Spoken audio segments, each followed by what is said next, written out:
Welcome to the deep dive. When we think about owning land, we often picture maybe, I don't know, a house or just somewhere quiet to get away. Right, that's the usual image. But what if the real value isn't always the most obvious thing? What if it's not just, a status symbol, but actually kind of a hidden asset? Exactly. Something that can generate income, maybe offer practical benefits you hadn't even considered. That's what we're getting into today. This deep dive is all about how landowners can tap into, well, some significant, often overlooked value. And we're doing that by looking at strategically leasing out hunting rights.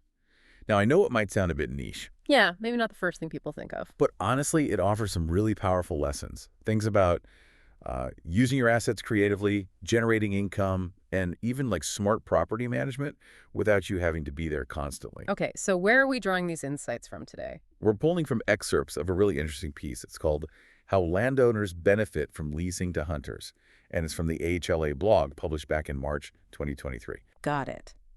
So our mission here is to unpack these maybe surprising benefits of hunting leases, turn this recreational idea into, well, a solid strategy for landowners. Because land, it might seem passive, just sitting there, but it really can be, as the article hints, almost like a gold mine for income if you know how to approach it. A gold mine. Okay, I like the sound of that. So let's jump straight in. What's the first big draw here? Well, let's kick things off with probably the most tangible benefit. Yeah. Taking land that's maybe just sitting unused and turning it into an actual income stream. Right, because lots of people might have acreage that's, I don't know, waiting for development or just Yeah. there, not really doing much. Exactly. It might even feel like just an expense, property taxes and all that. Dead capital, sort of. Mm-hmm. But this is where the numbers get interesting. The article mentions potential returns anywhere from $10 up to $50 per acre. 10 to 50 per acre. Per acre, yeah. So think about, say, a 100-acre plot. That's potentially $1,000 to $5,000 a year Wow. from land that might otherwise just be costing you money. It really changes the way you look at that investment, doesn't it? It really does. Okay, but that's a pretty big range, 10 to $50. What pushes a property towards that higher end? What makes it more valuable? Good question. There are several things, really. The size of the land, the parcel itself, that's obviously a big one. Sure, more land, more value. Generally, yes. Yeah. But also the quality of the land. Does it have varied terrain, good cover for animals? Water sources are important too. Okay, the habitat itself. Right. And then any amenities. Maybe there's an old cabin or even just some basic hunting blinds already there.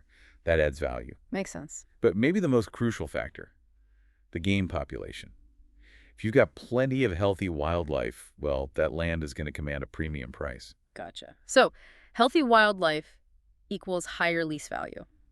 And are landowners sort of stuck with one type of lease agreement, or is there flexibility? Oh, there's quite a bit of flexibility. You can do per-season agreements. Those are pretty common. Like for the whole hunting season? Exactly. Or you could even do per-hunt agreements, more short-term, maybe for specific weekends or species. Ah, okay. And then there are per-acre agreements, too, which just simplifies the pricing based purely on the size. So you can really tailor it to what works for you and what the hunters are looking for. And it's interesting why hunters go for these private leases. The source mentions, it might cost more than joining a typical hunting club. Right, it usually does. But the big appeal is less pressure on the land, right? Yeah. Fewer people hunting the same spot. It's a more exclusive experience. Precisely. It's about having that space, that solitude, and often, frankly, better chances at seeing game because it's not overhunted. Mm-hmm. And landowners, if you're willing to build a relationship, you can offer even more perks, like maybe letting the hunters have some say in managing the game or the land. Oh, interesting, like a partnership. Yeah, exactly. Or even setting up long-term agreements, maybe something that could span generations. That really fosters a deeper connection. Good for both sides in the long run. Okay, so income is clear, flexibility is there. What else? The article mentioned something about trespassers. How does leasing help with that? Ah, yeah, this is a really practical one, especially if you're an absentee landowner, someone who doesn't live right there on the property. Right. That can be a worry. Well, just having hunters legally present on your land acts as kind of natural deterrent. Their presence alone can discourage people from wandering where they shouldn't be. So it's like having extra eyes on the ground. Basically, yeah. It's like a built-in sort of passive security system. You can and should communicate with your hunters, ask them to keep an eye out for anyone who doesn't belong or any, suspicious activity. And can they actually do anything if they see someone? Well, it goes beyond just looking. If you have the proper paperwork set up, the lease agreement, and maybe state laws allowing it, your hunters might even have the legal right to initiate prosecution against trespassers. Really? That's a significant step up from just observation. It adds a serious layer of legal backup, yeah. Okay, so having the hunters there helps. What else can landowners do? Well, complementing that human presence, you've got the physical stuff too. Posting signs, highly visible ones, along your property lines, and especially at any access points, that's important. Makes sense. Clear boundaries. And using locked gates or entrances, that can make a big difference. Obviously, you need to make sure your paying hunters have the access they need, like a key or a code. Of course. But yeah, those physical barriers combined with the human element, it's effective. The article points out that trespassers often target properties where the owner isn't around much. Right, absentee landowners are prime targets. So having those random drop-ins, as the source calls them, those periodic visits from your leases, even if they're unpredictable, that regular presence really helps discourage unwanted guests. Okay, so income, check. Trespasser reduction, check. That feels like a pretty good deal already. But there's more, right? Something about wildlife. Yeah, and this is where it gets really interesting because the benefits start to link together. Having hunters isn't just about money or security. It directly ties into managing the wildlife itself. Wildlife control, that sounds important for the land's health. It's incredibly important. The article calls wildlife and game management maybe the most beneficial outcome overall because animal populations, they naturally grow and flow. And if they're just left totally unchecked, they can become unsustainable. Too many animals for the habitat, which can lead to damage or even disease spreading through the population. Okay, so balance is key. But how does leasing help a landowner manage that balance? How do they even know what's going on with the wildlife? That's where that relationship with your hunters comes in again. It gives you that crucial second set of eyes, or maybe multiple sets of eyes, really. Ah, back to the eyes on the ground idea. Exactly. They're out there, they see things, they might spot, say, a new coyote pack moving in, or notice unusual animal movements, maybe transient animals passing through, things you might miss otherwise. So they become almost like field scouts for you? Precisely. They become partners in managing the land, really. They can actively help. For instance, if coyotes become a problem for deer fawns, maybe they help manage the coyote numbers. Okay. Or, conversely, if your deer population is booming and maybe causing damage, they might let the coyotes roam more freely. Or they can help directly by culling excess deer if there's an overpopulation issue starting to brew. So it's about adjusting the predator-prey balance, essentially. Yeah, and keeping the numbers in check so the habitat stays healthy and the animals themselves stay healthy. Which brings up another point, herd health. Right, disease prevention. Absolutely. Monitoring the health of the resident herd is vital. You don't want diseases spreading. That can be devastating. Having multiple people observing helps catch potential problems early. And then you could even take it a step further. Some landowners work with their hunters to actively try and improve the herd, fostering what the article calls desired genetics. Desired genetics. What does that mean in practice? It means things like encouraging traits like larger antler size or overall robustness in the deer population. Maybe selectively harvesting weaker or older animals and letting the genetically stronger ones mature fully. Aiming for bigger and better bucks, as the article says. Exactly. Now, obviously that's optional.